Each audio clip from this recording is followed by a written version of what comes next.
Hello বন্ধুরা, যারা যারা বৃদ্ধ ভাতার ফর্ম ফিল আপ করছো আর বুঝতে পারছো না এখন কি হবে সেই ফর্মগুলোর, বা তোমাদের বৃদ্ধ ভাতা হয়েছে কি হয়নি সেই স্ট্যাটাসটা কোথা থেকে চেক করবে, আর যারা যারা এখনো পর্যন্ত বৃদ্ধ ভাতা ফর্ম ফিল আপ করো নেই তারা তারা অনলাইনে ফর্ম ফিল আপ করে নিতে পারো। তো আজকে আমি দেখাবো যে বৃদ্ধ ভাতার ফর্মটা কোথা থেকে চেক করবে। তো এখানে সমর্থ বলে একটা অপশন রয়েছে, সমর্থ .wb.gov.in, এই অপশানে ক্লিক করবে। ক্লিক করার পরে নিচে একটা লিঙ্ক দেখতে পারবে, সেখানে ক্লিক করবে। এরকম একটা তোমাদের সামনে ইন্টারফেস খুলে যাবে।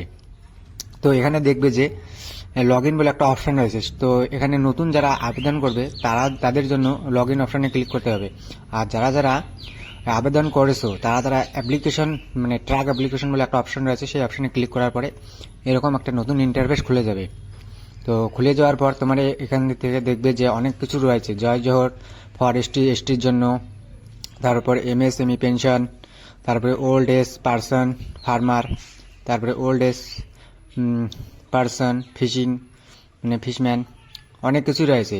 এর মধ্যে দেখবে যে একটা WCDL ওল্ড এজ পারসন, তো যারা যারা বৃদ্ধ ভাতা, আর বিধবা ভাতা হলে নিচেরটা WCD। তো আমরা বৃদ্ধ ভাতার করবো, তবে এর জন্য আমরা তোমাদের জন্য তিনটে অপশন রয়েছে, মোবাইল নম্বর, আধার কার্ড নাম্বার, আর একটা আইডি অ্যাপ্লিকেশন আইডি নাম্বার। তো যে কোনো তো একটার মধ্যে দিয়ে দেখলে হবে। তো আমি আধার কার্ড নাম্বার দিয়ে দেখব। তো এখানে আধার কার্ড নাম্বার পুরোটা বসাতে হবে। আধার কার্ড নাম্বার পুরোটা বসানোর পর এখানে নিচে একটা ক্যাপচার রয়েছে, সেই ক্যাপচারটা সুন্দর করে ভালো করে ফিল আপ করে দিতে হবে। ক্যাপচারটা বসানোর পরে নিচে চেক অপশান বলে একটা অপশান রয়েছে, সেই চেক অপশানে ক্লিক করার পরে তোমাদের সামনে একটা নতুন ইন্টারফেস খুলে যাবে। যারা যারা